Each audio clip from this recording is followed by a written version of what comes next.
మన ప్రభువును ప్రియ రక్షకుడైన యేసుక్రీస్తు ప్రభుల వారి అతి శ్రేష్టమైన నామంలో ఇది నాన్న ఇక్కడ ప్రార్థనలో పాలు పంపులు పొందిన దేవుని బిడ్డలైన అందరికీ హృదయపూర్వకమైన వందనాలు. దేవుడు ఎంతవరకు మనలను మన కుటుంబాలను కంచెవేసి కాపాడి ఆయన రెక్కల నీడలో భద్రపరిచిన దేవునికి ఒక్క క్షణం రెండు చేతులు ఎత్తి స్తోత్రం చెప్దాం. హల్లెలూయా హల్లెలూయా. ఇది నన్ను ఒక్క మాటను మనం చదువుకొని ధ్యానం చేసి ప్రార్థన చేసుకుందాం. చూడండి, అపొస్తలుడైన పౌలు గారు గలతీయులకు రాసిన పత్రిక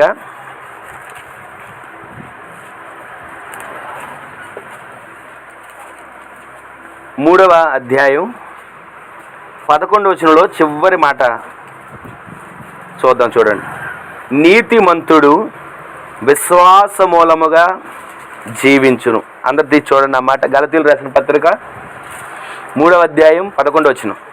అపొస్తలుడైన పౌలు గారు గలతీయులకు రాసిన పత్రిక పేజీ నంబర్ 171 కొత్త నిబంధనలు. చివరి మాట రాయబడిన మాట 169వ పేజీ. చివరి మాట ఏంటంటే, నీతిమంతుడు విశ్వాస మూలముగా జీవించును. అందరూ చెప్పండి ఈ మాట. నీతిమంతుడు విశ్వాస మూలముగా జీవించును. అందరూ ఆ మాట తీస్తే చెవిడి ఆమేన్ అని చెప్పుకోండి. ఆమేన్. ఈ రోజున ఒక విస్తారమైన ప్రసంగం కాదు కానీ కొద్ది మాటలు మీకు జ్ఞాపకం చేయాలని ఆశపడుతున్నా. ఇక్కడ చదివినటువంటి మాట మనందరం చాలాసార్లు విన్న మాటే, తెలిసిన మాటే, మనందరికి పరిచయం ఉన్న మాటే. కానీ ఇక్కడ రాయబడిన మాట ఈరోజు మనం ధ్యానం చేసే మాట ఏంటంటే, నీతిమంతుడు. ఎవరైనా సరే నీతిమంతుడు ఉండాలని కోరుకుంటాం. నేను నీతిమంతునిగా బ్రతకాలని నేను ఆశపడతాను. నా కుటుంబం నీతిమంతుని కుటుంబంగా ఉండాలని మీరు ఆశపడతారు. వాక్యం కూడా ఉంది కదా, నీతిమంతుని గుడారాలలో రక్షణను గూర్చిన ఉత్సాహ సునాదాలు వినబడతాయి. ఈ రోజున మనం నీతిమంతులుగా ఉంటే మన ద్వారా వచ్చిన సంతానం, మన బిడ్డలు నీతిమంతులుగా ఉంటారు. మన బిడ్డలు నీతిమంతులుగా బ్రతికితే వారి ద్వారా తరతరాలు వచ్చే సంతానం నీతిమంతులుగా మార్చబడతారు. అక్కడ ఎలా నీతిమంతులుగా మార్చబడతారు అంటే, ప్రారంభంలోనే మొక్కగా ఉన్నప్పుడే, ఆ పునాదిలో ఉన్నప్పుడే నీతి అనే విత్తనం ప్రతి కుటుంబంలో వేయబడాలి. ఆ పునాదిలో ఉన్నప్పుడే నీతి అనేటువంటి నీరు పోయబడాలి. ఆ పునాదిలో ఉన్నప్పుడే నీతి అనేటువంటి స్థిరమైన కట్టడం కట్టబడాలి. పునాదే నీతిగా లేకపోతే, పునాదే ఒకవేళ అవినీతిగా ఉంటే, ప్రారంభమే అవినీతిగా మొదలు పెడితే ఇక మొదటి నుంచి చివరి వరకు మొత్తం అవినీతిగానే మార్చబడుతుంది. అందుకే ఇక్కడ రాయబడిన మనం చదివిన ఒక ఉన్నతమైన దేవుని ఉద్దేశపూర్వకమైన మాట ఏంటంటే, నీతిమంతుడు ఎలా జీవిస్తాడంట? విశ్వాస మూలముగా. అంటే మనందరం ఎవరు అంటే, మనం అనుకుంటాం నేను విశ్వాసిని అని. ప్రతి ఒక్కరూ అనుకునేది ఏంటంటే, నేను విశ్వాసి అని పెట్టుకున్న మనం పిలువబడుతాం. మనం విశ్వాసులు అని అనేక చోట్ల వింటున్నాం. కానీ విశ్వాసి అనే దానికంటే కూడా విశ్వాసం మనలో ఉండి దేవుని నీతి కనబరిచే వారిగా మనం బ్రతకాలి. ఇప్పుడు మనం విశ్వాసి అని పేరు పెట్టుకొని, విశ్వాసులు అని చెప్పుకొని మందిరానికి వెళ్తున్నాం అని అనుకుంటున్నాం, వస్తున్నాం అని అనుకుంటున్నాం, ప్రార్థన చేస్తున్నాం అని అనుకుంటున్నాం, పరిచర్య చేస్తున్నాం అనుకుంటున్నాం, దేవుని పేరట ఎంతో అంతో దాన ధర్మాలు కూడా చేస్తున్నాం అని అనుకుంటున్నాం. నీతిమంతులుగా నేను కనబడాలని చాలామంది చలివేంద్రాలు పెట్టేవాళ్ళు ఉంటారు, సత్రాలు కట్టేవాళ్ళు ఉంటారు, దాన ధర్మాలు చేసేవాళ్ళు ఉంటారు, అవసరమైతే రోడ్డు ప్రక్కన భోజనాలు వండి దారిని నడిచి వెళ్ళేవారు భోజనాలు పెట్టేవాళ్ళు ఉంటారు. ఎందుకనంటే, నేను నీతిమంతుడిగా మార్చబడాలి, నేను నా కుటుంబం నీతిమంతులుగా తీర్చిదిద్దబడాలి. దాన ధర్మాలు చేసో పుణ్యకార్యాలు చేసో ఏదో ఒక రకంగా నేను నీతిమంతుడిగా మార్చబడాలని అనుకుంటారు. తప్పేం కాదు. కానీ నీతి ఏ విధంగా కలుగుతుంది? దాన ధర్మాలు చేస్తే వచ్చే నీతి వేరు, పుణ్యకార్యాలు చేస్తే వచ్చే నీతి వేరు, సత్రాలు సలివేంద్రాలు పెడితే వచ్చే నీతి వేరు. కానీ దేవుని నీతి ఏంటంటే, ఒక నీతిమంతుడు దేవుని రక్తం చేత కడగబడిన వాడు, ఒక నీతిమంతురాలు దేవుని రక్తం చేత కడగబడిన వ్యక్తి ఎలా ఉండాలంటే, నేను నీతిమంతురాలని మనం చెప్పుకోవసరంలా. మన క్రియలు వారు నీతిమంతులని చెప్పేటట్లుగా మార్చబడును గాక.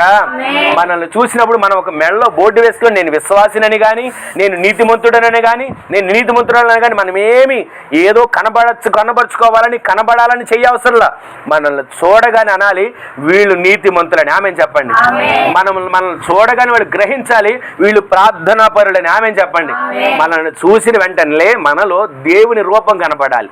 మనల్ని చూసిన వెంటనే దేవుని లక్షణాలు కనపడాలి. ఇప్పుడు మనకు తెలుసు కదా, మన పిల్లలు ఉంటారు, తండ్రి ఎలా నడుస్తున్నాడో పిల్లోడు అలాగే నడుస్తూ ఉంటే తండ్రి ఒకవేళ కాలు మీద కాలేసుకుని కూర్చుంటే కుమారుడు కూడా అలాగే కూర్చుంటే చూసిన వాళ్ళు అంటారు, చూడండి రా వాళ్ళ తండ్రిలాగా అచ్చం అలాగే చేస్తున్నాడు అంటారు.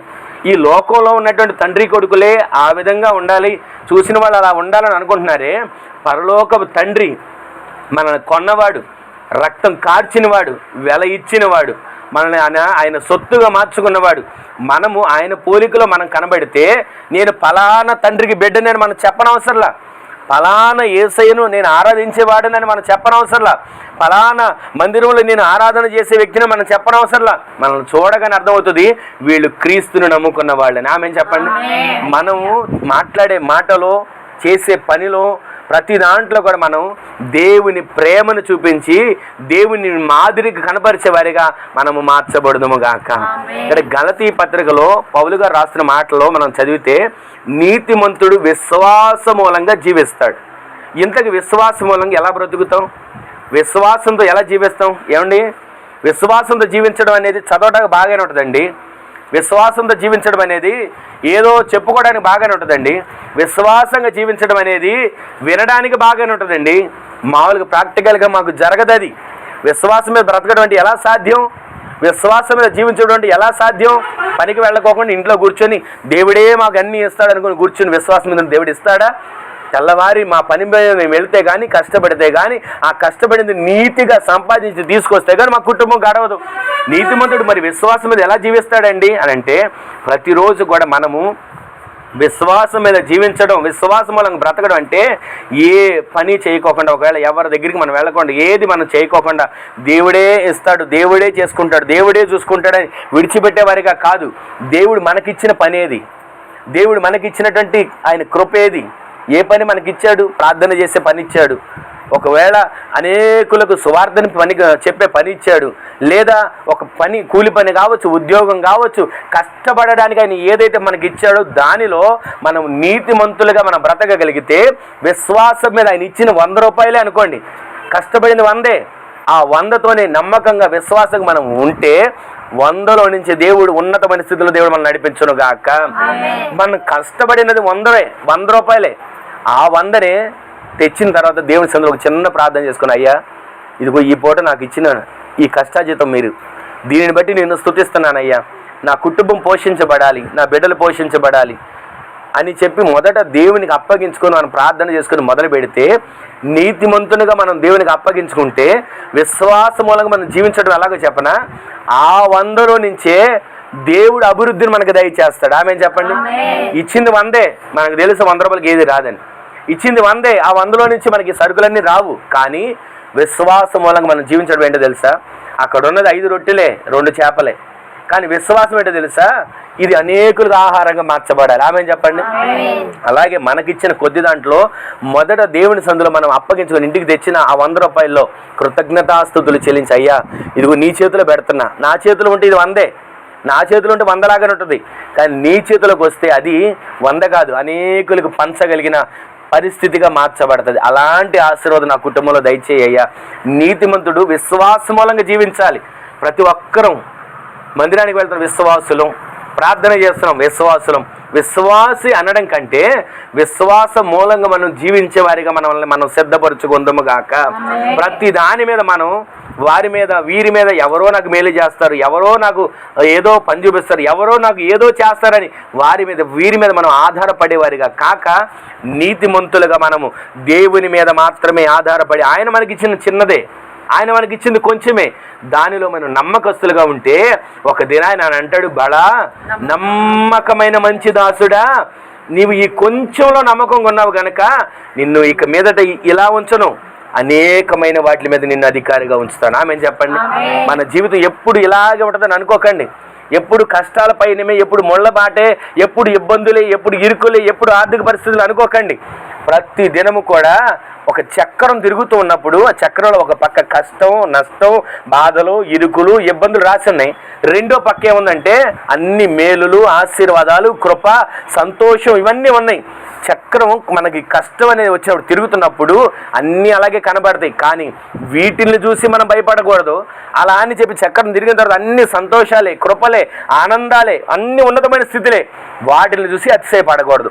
ప్రతి దానిలో కూడా మనం దేవుని మీద నీతిమంతులుగా ఆధారపడి ఉన్న స్థితిని గమనించాలి, లేని స్థితిని గమనించాలి. ఉన్న స్థితిలోనూ ఆయన్ని బట్టి అతిశయించే వారికి ఉండకూడదు, లేని స్థితిలోనూ ఆయన మీద సనిగే వారికి మనం ఉండకూడదు. ప్రతి దానిలో కూడా తృప్తి కలిగిన జీవితం చేసేవారికి దేవుడు మనల్ని నిలబెట్టును గాక. ఇప్పుడు తృప్తి కలిగిన జీవితం అంటే ఏంటి చెప్పనా? మనకున్న దాంట్లోనే వాళ్ళని వీళ్ళని చూస్తాను కొన్నిసార్లు. ఎందుకో నాకు ఆ మాట చెప్పాలని మనసులో వస్తుంది. మనం ఆ వాళ్ళని వీళ్ళని చూసి వాళ్ళలాగా నేను లేనే, వాళ్ళలాగా నాకు సంపాదన లేదే, వాళ్ళలాగా నాకు అది లేదు ఇది లేదు అనుకుంటాం. కానీ వాళ్ళకంటే మనల్ని ఏ స్థితిలో ఉంచాడు దేవుడు? ఒకరి దగ్గరికి వెళ్ళి చేయి చాచే స్థితిలో ఉంచాల, ఎప్పుడు కూడా ఒకరికి పెట్టే స్థితిలో మనల్ని ఉంచాడు. ఆమె చెప్పండి. ఈ విశ్వాసంతో మనం బ్రతికితే నీతిమంతుడు విశ్వాస మూలంగా జీవిస్తాడు. మన విశ్వాసమే మనం బ్రతికిస్తుంది. అది విశ్వాసం లేదనుకోండి, రేపు మంచి జరుగుద్ది అనే విశ్వాసం లేదనుకోండి, రేపు నాకు మేలు జరుగుద్ది అనే విశ్వాసం లేదనుకోండి, ఈరోజు కృంగిపోతాం. రేపు ఏమైపోద్దో అని చెప్పి ఇవాళ కృంగిపోతాం. మనం కృంగిపోయేవారుగా కాదు, మన దేవుడు మనల్ని కృంగిపోయేటట్లుగా చేయడు. మనం విశ్వాస మూలంగా బ్రతికేటట్లుగా దేవుడు మనకి శక్తిని అనుగ్రహించునుగాక. విశ్వాస మూలంగా మనం బ్రతికేటట్లుగా దేవుడు మనకి సహాయం చేయునుగాక. చదువుల్లోనైనా విశ్వాసం ఉండాలి, చేతి పనిలోనైనా విశ్వాసం ఉండాలి, కుటుంబం నడిపించబట్టుకోవటంలో అయినా విశ్వాసం ఉండాలి. ఈ కుటుంబాన్ని నేను నడిపించలేనండి, ఈ కుటుంబాన్ని నేను ఈదలేనండి అంటారు కదా లోకంలో సామెత. సముద్రాన్నైనా ఏదొచ్చు కానీ సంసారాన్ని ఈదలేము. ఎందుకు వచ్చింది అనుకున్నారు ఈ సామెత? ఈ సంసారంలో ఏదలేము అని అనుకుంటున్నాం. కానీ నీతిమంతులుగా మనముంటే ఎలాంటి సముద్రమైన మన ముందు పాయలుగా మార్చబడును గాక. మన దేవుడు సర్వశక్తిమంతుడు. మన దేవునికి సముద్రం పెద్ద లెక్కేం కాదు, పాయలు చేయడానికి చిన్న పని. మోషే కర్ర ఎత్తాడు, వెంటనే ఎర్ర సముద్రం పాయలు చేయబడింది. కానీ మన జీవితంలో మనం కర్ర ఎత్తలేకపోతున్నాం. ఏ కర్ర? ప్రార్థన అనే కర్రని ఎత్తలేకపోతున్నాం. ఎత్తలేకే ఎప్పుడు చూస్తే సముద్రం అండి, ఎటు చూస్తే సముద్రం, వెనక చూస్తే ఫరో సైన్యం అని కృంగిపోతున్నాం. నీతిమంతులుగా మనం ఉంటే సముద్రం వచ్చినా సరే కంగారు పడక్కర్లేదు, ఫరో సైన్యం తరుముతున్నా ఏ రకమైన అలజడి పడక్కర్లేదు. ఎక్కడైనా సరే నా దేవుడు నా పక్షాన కార్యాన్ని చేస్తాడు. ఆమె చెప్పండి. దావీదు అంటాడు కదా, ఆయన నా కుడి పక్షాన ఉన్నాడు గనుక నేను కదల్చబడను. ఆమె చెప్పండి. ప్రతిరోజు మనం ఒక్కటే నిరీక్షణ, ఏ కష్టమన్నా రానివ్వండి, ఏ నష్టమని ఎదురవనివ్వండి, ఏ రకమైనటువంటి ఇబ్బంది అయినా రానివ్వండి, అప్పటి వరకు మనల్ని ప్రేమించిన వాళ్ళే పగబెట్టుకున్న వాళ్ళకైనా ఆయన మారవచ్చు. అప్పటి వరకు మనల్ని ఎంతగానో గౌరవించిన వాళ్ళే అగౌరవంగా మాట్లాడి ఉండొచ్చు. కానీ ఎప్పుడు కూడా మీరు అనుకోని తెలుసా, విశ్వాస జీవితంలో నీతిమంతులుగా ఉన్న ఈ జీవితంలో కృంగిపోయేవారిగా కాదు, విశ్వాస మూలంగా జీవించే వారిగా దేవుడు మనల్ని నిలబెట్టును గాక. ఎలాంటి ఎర్ర సముద్రం వచ్చినా కంగారు పడక్కర్లేదు, ఎలాంటి ఒక ఆర్థిక ఇబ్బందులు వచ్చినాయో ఏ రకమైనటువంటి తొందరపాటు పడక్కర్లేదు. కుటుంబంలో ఒక్కొక్కసారి అసమాధానం కలుగుతుంటాయి, కుటుంబంలో ఒక్కొక్కసారి ఆర్థిక ఇబ్బందులు ఎదురవుతూ ఉంటాయి. ఈ ఆత్మీయ పోరాటంలో, ఈ ఆత్మీయ జీవితంలో ఇవన్నీ కూడా మనం ఎదురవుతున్నప్పుడు వాటిని బట్టి మనం కృంగిపోయేవారిగా కాదు. ఇశ్రాయేలు ప్రజలు కూడా ఎన్నోసార్లు కృంగిపోయారు, ఎన్నోసార్లు కృంగిపోయి అలసట పడిపోయి ఎన్నోసార్లు ఇబ్బందులు పడిపోయారు. ఒక మాట మీకు చూపిస్తాను చూడండి. సంఖ్యాకాండం 21వ అధ్యాయం 4-5 అనుకుంటా, ఒకసారి చూడండి. సంఖ్యాకాండం 21వ అధ్యాయం. వారు ఎదోము దేశమును చుట్టి పోవలెనని హోరు అనే కొండ నుండి ఎర్ర సముద్రము అనే ఆ మార్గముగా సాగినప్పుడు మార్గాయాసము చేత జనుల ప్రాణము సొమ్మసిల్లెను. కాగా ప్రజలు దేవునికిని మోషేకును విరోధముగా మాట్లాడి ఈ అరణ్యములో చచ్చుటకు మమ్ములను ఐగుప్తులో నుండి తీసుకుని వచ్చావా? ఎందుకు రప్పించావు? ఇక్కడ తినడానికి ఆహారం లేదు, ఇక్కడ తాగడానికి నీళ్లు లేవు, ఇక్కడ మీరు పెట్టే ఈ ఆహారం నీళ్లు చవిసారం లేనిది. అని ఈ అన్నము మాకు అసహ్యమైన. ఈ 4-5 వచనాలు మీరు గుర్తుపెట్టుకోండి. అక్కడ తేటగా రాయబడిన మాట చెప్పనా, ఇశ్రాయేలు ప్రజలను దేవుడు పాలు తేనెలు అనే ప్రవహించే దేశాన్ని తీసుకుని వెళ్తున్నాడు. ఇప్పుడు కూడా మనం దేవుని రక్తం చేత కడగబడిన ఇశ్రాయేలు, మనల్ని కూడా నిత్యత్వం అనేటువంటి దేవుని రాజ్యాన్ని తీసుకుని వెళ్ళడానికి ఈ ప్రయాణం. అప్పుడు వారు అరణ్యంలో ఉన్నారు, ఇప్పుడు మనం లోకం అనే అరణ్యంలో ఉన్నాం. అప్పుడున్న ప్రజలు ప్రయాణం చేశారు, ఇప్పుడున్న ప్రజలుగా మనం ప్రయాణం చేస్తున్నాం. ఇంతకీ ఇక్కడ వచ్చిన సమస్య ఏంటంటే, ఎదోము అనేటువంటి ఆ ప్రాంతానికి వచ్చినప్పుడు, ఎదోము అనేటువంటి ఒక దేశం అక్కడ ఉంది, ఎదోము రాజు ఉన్నాడు. ఇక్కడేమో ఇశ్రాయేలు ప్రజలు ఉన్నారు. 40 సంవత్సరాల పాటు ప్రయాణం చేస్తూ చేస్తూ చేస్తూ చేస్తూ వచ్చారు, ఇక్కడికి వచ్చారు. ఈ ఎదోము దేశం, ఎదోము పట్టణం దాటి 3 రోజులు ప్రయాణం చేస్తే అవతలకి కానాను అనేటువంటి పాలు తేనెలు ప్రవహించే దేశానికి వెళ్ళిపోతారు. ఆ వెళ్ళిపోయి 3 రోజుల ప్రయాణమే. అయితే ఆ ఎదోము రాజు అన్నాడు, మా ఊర్లోంచి వెళ్ళడానికి వీలు లేదు, మా దేశంలోంచి వెళ్ళడానికి వీలు లేదు, మా ప్రాంతంలోంచి వెళ్ళడానికి వీలు లేదు. మీరు ఎలా వచ్చారో అలా వెనక్కి వెళ్ళిపోండి, ఎలా వచ్చారో అటు వెళ్ళిపోండి, మీరు మా ఊళ్ళోంచి మాత్రం వెళ్ళనివ్వు అన్నారు. అయ్యా, మీ ఊళ్ళోంచి వెళ్ళేటప్పుడు మేము ఏ హాని చేయం, నీళ్లు కూడా కావాలంటే కొనుక్కొని తాగుతాం, ఆహారం మా పశువులకు కానీ మాకు కానీ కావాలన్నా కొనుక్కొని తీసుకుంటాం ప్రతిదీ.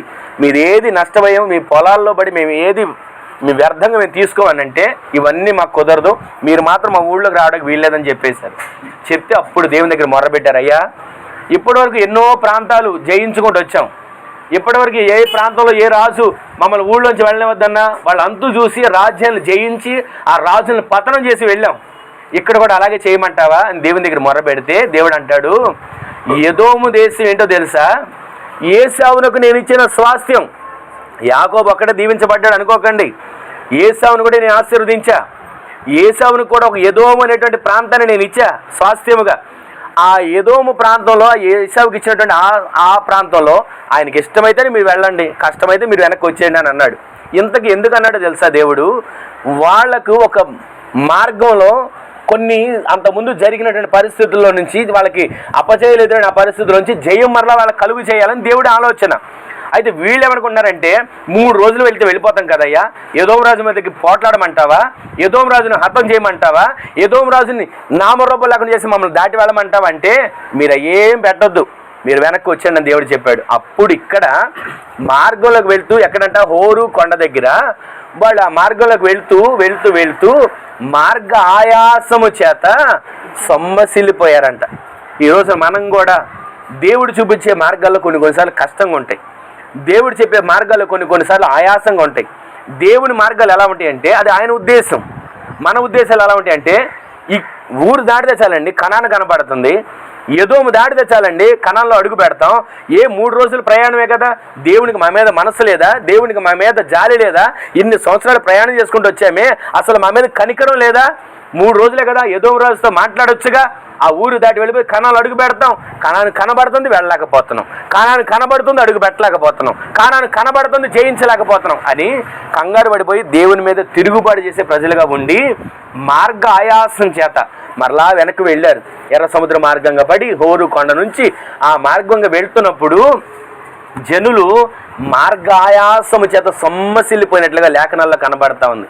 అయితే సొమ్మసిల్లిన తర్వాత వాళ్ళు ఏం చేశారు తెలుసా, దేవునికి మోషేకు అంటే దేవునికి సేవకునికి వ్యతిరేకంగా మాట్లాడి తిరుగుబాటు చేసి మమ్మల్ని ఐగుప్తులో నుంచి ఎందుకు తీసుకొచ్చావు, ఐగుప్తుల్లో మాకేం తక్కువైందని తీసుకొచ్చావు, అక్కడ బానిసలుగా ఉన్నాం, కష్టపడుతున్నాం, ఏదో ఒకటి మాకు అక్కడ రోజులు గడుచుకుంటూ వస్తాయి, 430 సంవత్సరాలు ఉన్నాం, ఇంక ఉండలేమా, మా బ్రతికెంత, మా జీవితం ఎంత, తరతరాలు అక్కడ బానిసలకు బ్రతికేవాళ్ళం కదా, ఎందుకు తీసుకొచ్చావు అని దేవుని మీద మోషే మీద వాళ్ళు తిరగబడ్డారు.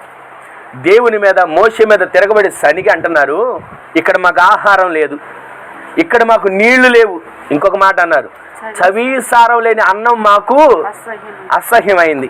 ఒక్కసారి మీరు ఆలోచించండి, అసలు ఈ అన్నం ఎక్కడిది, ఈ ఆహారం ఎక్కడిది, లోకంలో పండేటువంటి ధాన్యం తింటే వాళ్ళు అలసిపోతారని, లోకంలో పండే వరి గోధుమలు ఆ ఆహారం తింటే వాళ్ళు ప్రయాణం సాఫీగా సాగలేరు, ఒళ్ళు కొవ్వు పట్టేసి నడవలేరు అని చెప్పి దేవుడు గ్రహించి వాళ్ళకి లోకంలో భూమి మీద పండే ఆహారం ఇవ్వాల, పరలోక ధాన్యంలో దేవదూతలు తినే ఆహారం, అక్కడ పండే ఆహారాన్ని ఆకాశ వాకిళ్లను విప్పి దేవదూతలకు ఆజ్ఞ ఇచ్చి, ఇదిగో మీరు తినే ఆహారం ప్రతిరోజు వాళ్ళకి 40 సంవత్సరాల పాటు అందించండి అని దేవదూతలకి చెప్తే, దేవదూతలు తీసుకొచ్చిన ఆహారాన్ని కడుపార తిని తృప్తి చెంది కూడా అంటారు వాళ్ళు, ఈ ఆహారం మాకు అసహ్యమైంది.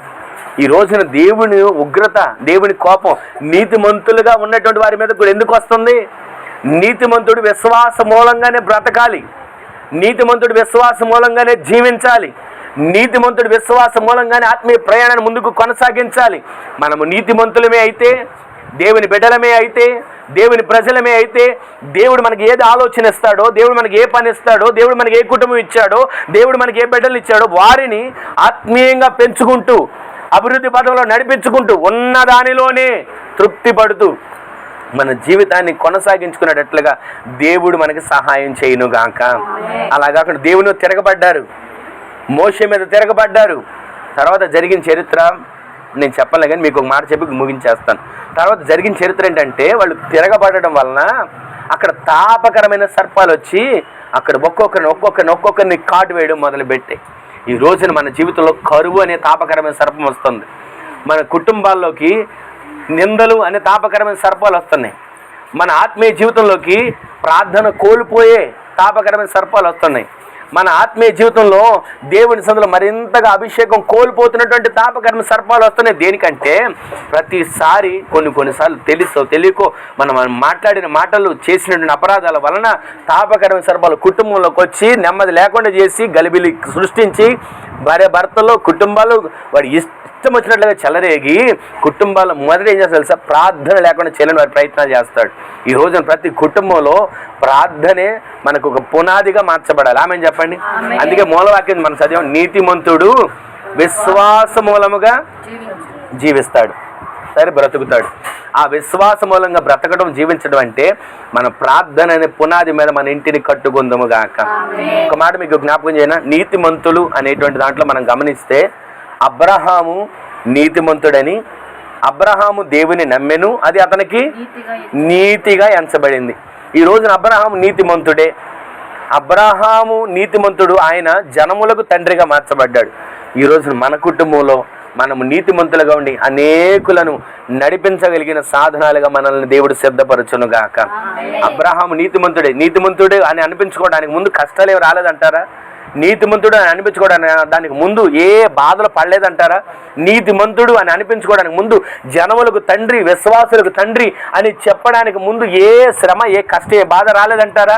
12వ అధ్యాయంలో ఆ యాత్ర మొదలైన దగ్గర నుంచి 12వ అధ్యాయం నుంచి 24వ అధ్యాయంలో మీరు చూస్తే 12వ అధ్యాయం ప్రారంభంలో అంటాడు, అబ్రామా నీ తండ్రి ఇంటి నుంచి నీవు లేచి, నీ తండ్రి ఇంటి నుంచి, నీ బంధువుల దగ్గర నుంచి, నీకున్నటువంటి ప్రాంతం నుంచి విడిచి నేను చూపించే దేశానికి వెళ్ళు చెప్పాడు దేవుడు. చెప్పంటాడు, నేను నిన్ను అక్కడ గొప్ప జనంగా చేస్తా. ఆమె చెప్పండి. ఎక్కడ గొప్ప జనంగా చేస్తాడు? ఆయన చూపించే దేశానికి వెళితే అక్కడ గొప్ప జనంగా చేస్తాడు. సరేనని చెప్పి ప్రయాణం మొదలు పెట్టాడు. ప్రతిసారి ఏదో ఒక ఆటంకమేనండి, ప్రతిసారి ఏదో ఒక అడ్డలే. తన భార్యను బట్టి కొన్నిసార్లు శ్రమలు వచ్చాయి, రాజులు వచ్చి తీసుకుని వెళ్ళడం. కానీ దేవుడు చేసిన కార్యాలు ఎక్కడ కూడా అబ్రాహాం గారు కృంగిపోలా. నీతిమంతుడు కదా నాకెందుకు వచ్చినాయి బాధలు, నీతిమంతుడు కదా నాకెందుకు వచ్చినాయి కష్టాలు అన్న కొడుకుని తీసుకొని వచ్చి పెంచితే వాడు పెద్ద అయిన తర్వాత లోతు తన పశువుల కాపర్లకు వీళ్ళ పశువుల కాపర్లకు గొడవ వస్తే నేను వేరే ప్రాంతం చూసుకుంటానని వెళ్ళిపోయాడు. అక్కడ బాధపడలా, మరలా దేవుడు మాట్లాడడం మొదలు పెట్టాడు. తర్వాత ఎన్నో సమస్యలు వచ్చాయి. ఎన్ని సమస్యలు వచ్చినా ఎక్కడ కూడా కృంగిపోకుండా అబ్రాహాం గారు నీతిమంతుడిగా జీవించడానికి గల కారణం ఏంటి తెలుసా? విశ్వాసం. ఆమె చెప్పండి. ఈరోజు నేను చెప్పే ఒకే ఒక మాట ఏంటంటే, మనము విశ్వాసములో స్థిరులుగా మార్చబడితే ఏ కష్టం వచ్చినా, ఏ శ్రమ వచ్చినా కదలకుండా దేవుని నిలబడే శక్తి దేవుడు మనకు అనుగ్రహించునుగాక. నీతిమంతులుగా మనం ఉంటే, నీతిమంతులుగా మనం జీవిస్తే విశ్వాస మూలంగా మనం బ్రతుకుతాం, విశ్వాస మూలంగా మనం జీవిస్తాం. అదే నీతిమంతులుగా ఒకటి మనం లేకపోతే చిన్న శ్రమ రానివ్వండి, చిన్న కష్టం రానివ్వండి, దేవుడు ఎక్కడున్నాడు, గీవుడు ఎక్కడున్నాడండి, మందిరం ఎక్కడుంది, గుడి ఎక్కడుందండి, అక్కడ సేవకుడు ఎక్కడున్నాడండి, మాటలు మనకు వస్తుంటాయి. ప్రతిరోజు కూడా మనం నీతిమంతులుగా జీవిస్తే, నీతిమంతులుగా బ్రతికితే ఆ నీతిమంతులుగా ఉన్న మనలను విశ్వాసమే మనల్ని బ్రతికిస్తుంది. ఆమె చెప్పండి. విశ్వాసం, ఎన్నోసార్లు విశ్వాసంతో ఎదురు చూస్తాం కదా. విశ్వాసం అబ్రహాం గారి జీవితాల్లో ఎన్ని కష్టాలు వచ్చినాయి, ఎక్కడ కృంగిపోలా. ఇంకొక మాట మీకు జ్ఞాపకం చేస్తా. యోసేపు కళ్ళొచ్చాడు దేవుడు. దర్శనాలు ఇచ్చాడు, ఎన్నో రీతులుగా నేనున్నాను అంతకి నిదర్శనాలు చూపించాడు. అయితే అన్నలు అనుకుంటున్నారు వీడి కళల ద్వారా వీడి మీద పగ పెట్టుకుందాం, వీడిని చంపేద్దాం, వీడు లేకుండా చేద్దాం, వీడి కళ ఏమవుతుందో, వీడి విశ్వాసం ఏమవుతుందో, వీడి నీతి ఏమవుతుందో చూద్దాం అని అనుకున్నారు. కానీ అన్నలు ఎన్ని ప్రయోగాలు చేసినా, ఎన్ని ప్రయత్నాలు చేసినా, నీళ్లు లేని గోతులో పడేసిన, బానిసగా అమ్మేసిన, ఊరిగాని ఊర్లోకి వెళ్ళి చేయని నేరానికి జైల్లోకి వెళ్ళిన, అక్కడ నుంచి ఆ జైల్లో ఉన్నటువంటి 2 వ్యక్తులకు కళ భావం చెప్తే వాళ్ళు బయటికి వెళ్ళి మర్చిపోయినా, మేలుని మర్చిపోయినా దేవుడు మాత్రం మర్చిపోవాలి. ఆమె చెప్పండి. వాగ్దానం చేసిన వాడు నీతిమంతులుగా ఉన్న వారిని, విశ్వాసం ఉన్న వారిని విడిచిపెట్టక జీవింపజేస్తాడు అనడానికి నిదర్శనం ఏంటో తెలుసా? జైల్లో 2 వ్యక్తులు వచ్చారు, కళలు చెప్పారు. ఆ కళలకు అర్థం చెప్తే బయటికి వెళ్ళి మర్చిపోయారు. చెప్పాడు యోసేపు, అయ్యా బయటికి వెళ్ళిన తర్వాత నన్ను ఒక్కసారి జ్ఞాపకం చేసుకోండి అని అన్నాడు. అయిన వాడు మర్చిపోయారు. కానీ దేవుడు మర్చిపోలా. వీళ్ళకి కళకు భావం చెప్పాడని చెప్తే వాళ్ళతోనే కొంచెంలో సరిపోయేది. కానీ రాజుకే ఒక కళ వచ్చేటట్లుగా చేసి చెరసాలలో ఉన్న యోసేపుని దేవుడు బయటికి తీసుకొచ్చాడు. దేవునికే మహిమ కలుగును గాక. ఈ రోజున మన జీవితంలో దేవుడి కార్యాలు చేయాలనుకుంటే, నీతిమంతులను విశ్వాస మూలంగా బ్రతికించాలనుకుంటే, మనం చెరసాలలో ఉన్న, సమస్యలో ఉన్న, కన్యలో ఉన్న, అక్కడ నుంచి మనల్ని లేవనెత్తడానికి ఎక్కడో ఒక చోట ఉన్నతమైన కార్యాలు దేవుడు సిద్ధపరిచే ఉంటాడు. ఆ కార్యాలు మనం కన్నులారా చూడగలిగేటట్లుగా మనకు మనోనేత్రాలు దేవుడు వెలిగించునుగాక. ప్రతిరోజు కూడా ఏది కూడా సమస్య అనుకోవద్దు. ప్రతిరోజు కూడా కష్టాలను ఏ కష్టంగా అనుకోవద్దు. అలా అనుకుంటే ఈ లోకంలో ప్రతి వారికి కష్టాలే ఉన్నాయి. ఎవరు డబ్బుంది అనుకుంటారా? డబ్బు ఉన్న వాళ్ళకి కొన్ని కష్టాలు వాళ్ళకి ఉంటాయి. లేదు అనుకుంటారా? లేని వాళ్ళకి కష్టాలు, ఆ కష్టాలు వేరేగా ఉంటాయి.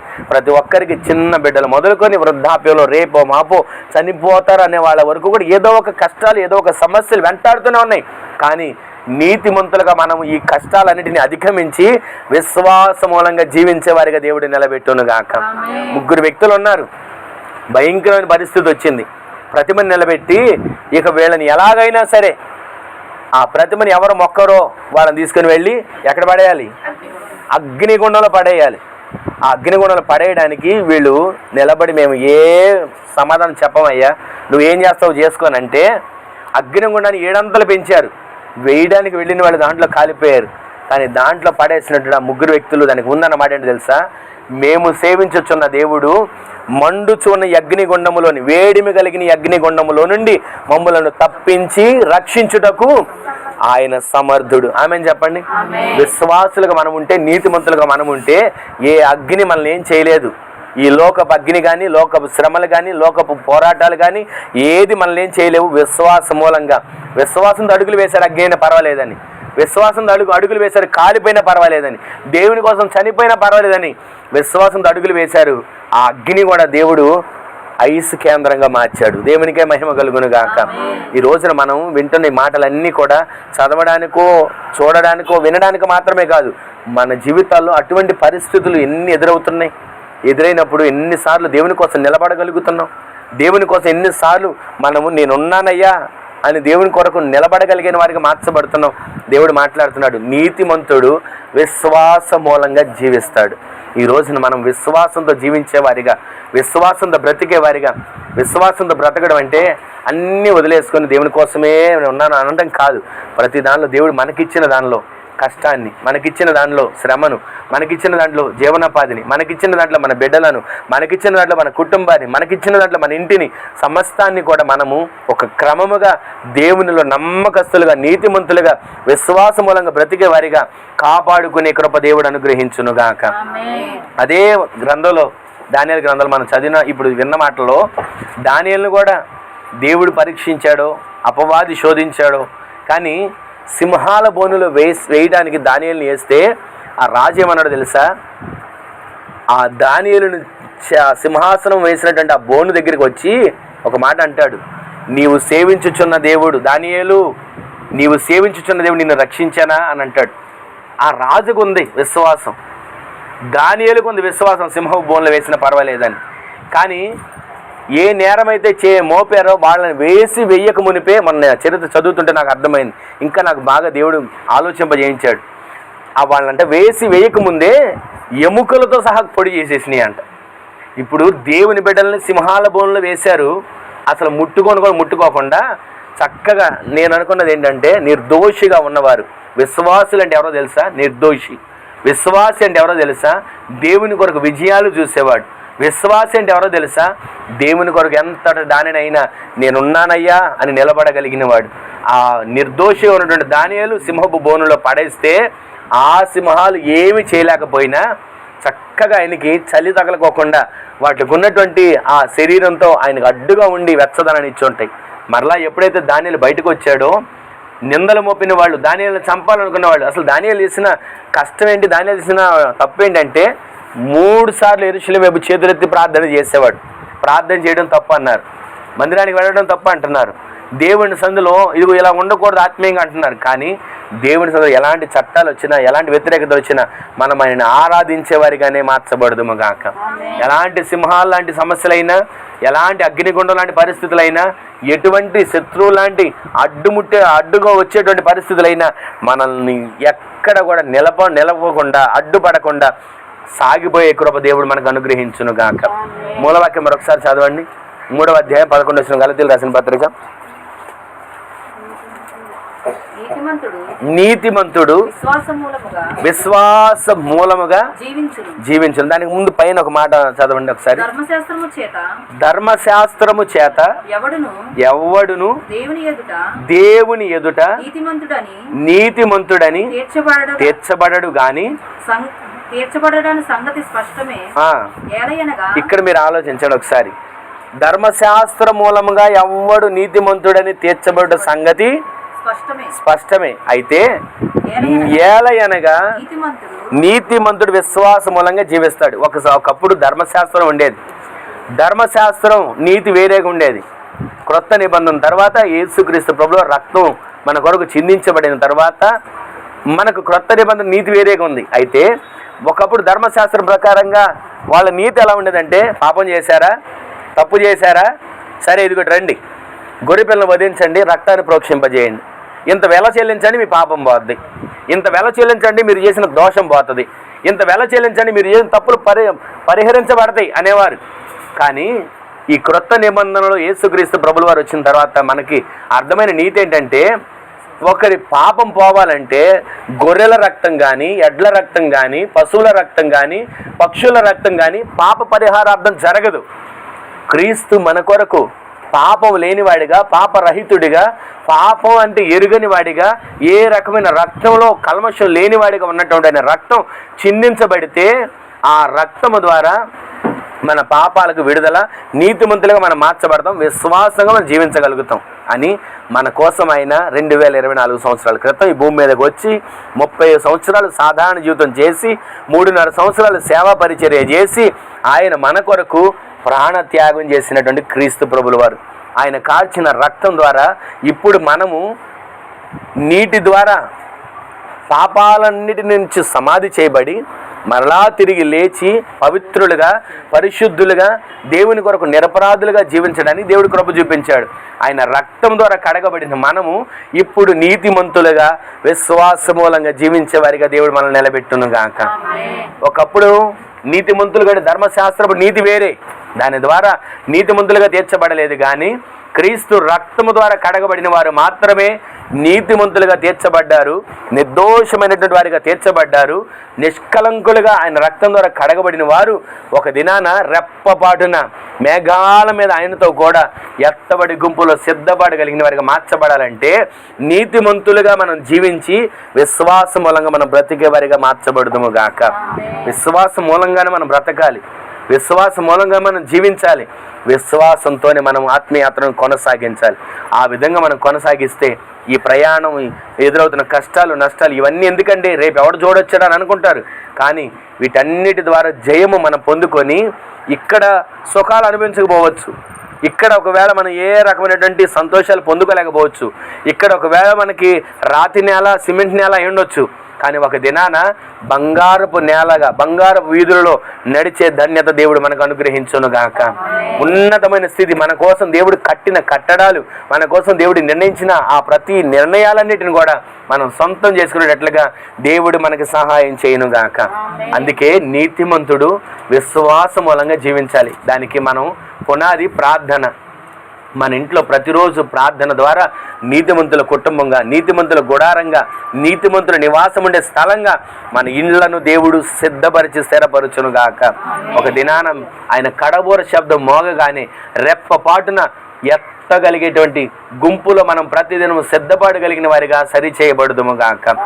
నెల నెల మనం ఒకవేళ తీసుకునేటువంటి ప్రభు బల్లలోనైనా ఆయన శరీరం, ఆయన రక్తాన్ని మనం భుజించి పానం చేస్తున్నప్పుడు మనం అనుకోవాలి, అయ్యా నేను నీతిమంతునిగా మార్చబడాలి, నీ జీవం నాలో ఉండాలి, నేను విశ్వాస మూలంగా జీవించాలి అనేటువంటి ఒప్పుకోలు ప్రతి వానిలో దేవుడు కలుగజేసి ఆ విధంగా జీవిస్తూ ఆత్మీయతను కాపాడుకుంటూ, పరిశుద్ధతను కాపాడుకుంటూ ఆయన రాకడలు ఎత్తబడి గుంపులో మనల్ని దేవుడు సిద్ధపరిచేటట్లుగా సహాయం చేయును గాక.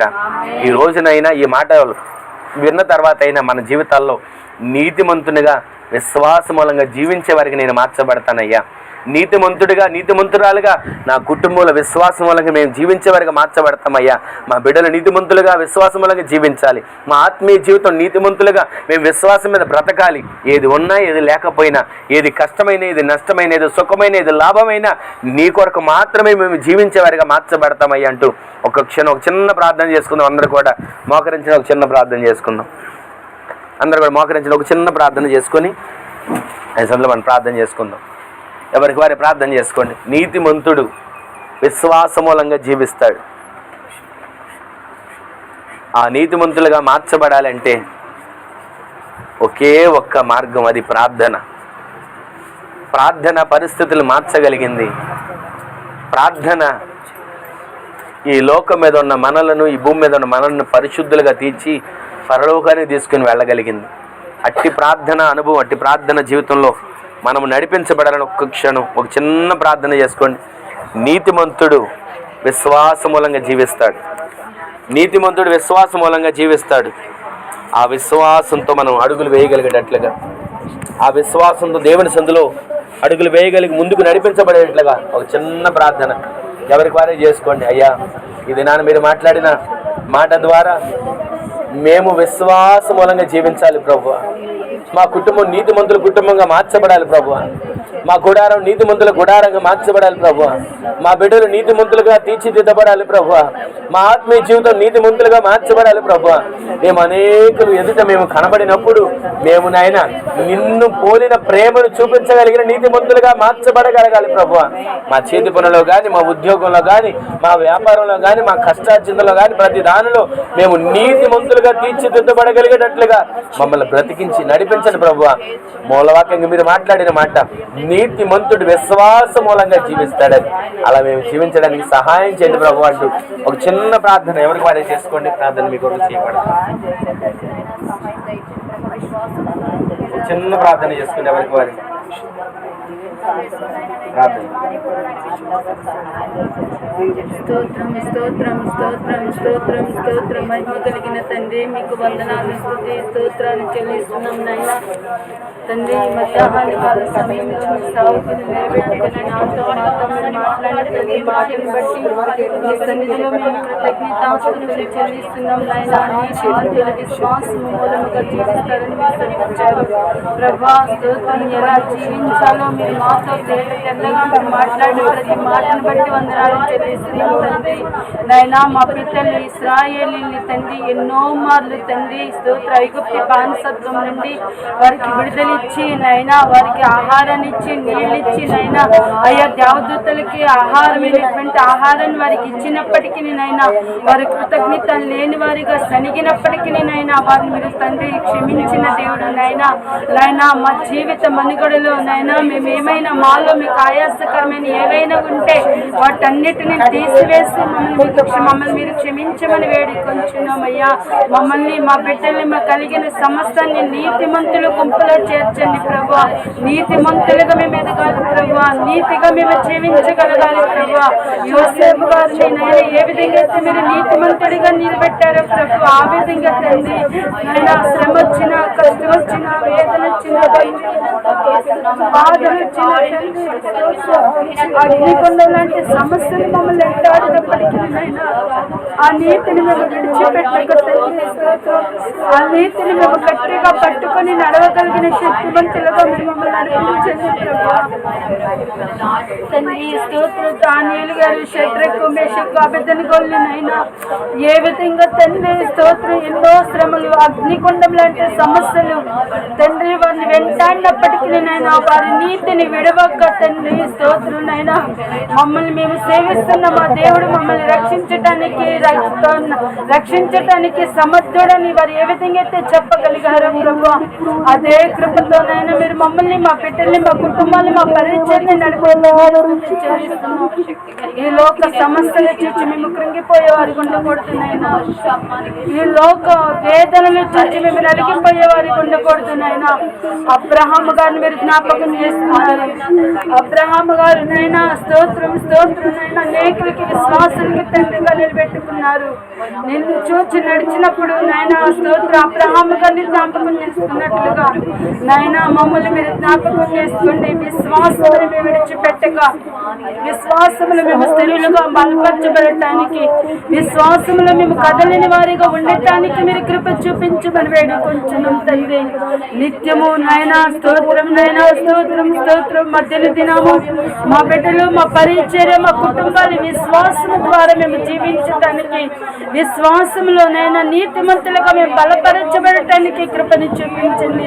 ఈ దినాన విన్న వాక్యం మా జీవితంలో ఫలభరితంగా మీరు మార్చమని స్తుతి చెల్లిస్తూ యేసు నామమున అడుగుచున్నాం తండ్రి. ఆమేన్ ఆమేన్ ఆమేన్ ఆమేన్ ఆమేన్ ఆమేన్. ఆమేన్. అందరికీ వందనాలు. ఇప్పుడు ఈ సమయంలో ప్రభు బలారాధన జరుగుతుంది కనుక సిద్ధపడిన వారు కొంచెం బాప్తిసం పొందిన వారు ఒకవేళ బల్ల పాల్గొని పొందాలనుకుంటే మీ మోకరించండి. మీ ఎడం చేతిలో కుడి చేయి పెట్టుకొని ఎవరికొకరు ప్రార్థన చేసుకుంటూ ఉండండి. మీకు ఒకరికొకరు ప్రార్థన చేయబడుతుంది. దాని తర్వాత మీ చేతిలో ఆయన శరీరం అనే రొట్టెని పెట్టబడినప్పుడు ప్రార్థన చేసి భుజించండి. తర్వాత మీకు ఆయన రక్తం నుండి ద్రాక్షరసాన్ని అందించినప్పుడు దాన్ని మీరు ప్రార్థన చేసుకొని పానం చేయండి. ఎవరికి వారే ప్రార్థన పూర్వకంగా ఉండండి, ప్రార్థన చేసుకుంటూ ఉండండి. మన తండ్రి అయిన దేవుని యొక్క ప్రేమ, కుమారుడైన ప్రభువుని యేసుక్రీస్తు వారి యొక్క కృప, మహాకనికరం, పరిశుద్ధాత్మ దేవుని యొక్క అన్యోన్య సహవాసమైన సన్నిధి ఇప్పుడును ఎల్లప్పుడును నిరంతరము మనకును మనవలే ప్రార్థించి సకల పరిశుద్ధులకు ఈ దినాన ఆయన సందులో కూడుకున్న ఈ కుటుంబంలో ఉన్న ప్రతి ఒక్క బిడ్డలకును వారి కలిగిన సమస్తానికి కృప సదాకాలం సమృద్ధిగా తోడై ఉండును గాక. ఆమేన్. హల్లెలూయా హల్లెలూయా హల్లెలూయా. అందరికీ వందనాలు. దేవుడు మిమ్ములను మీ కుటుంబాలను దీవించును గాక. ఆమేన్.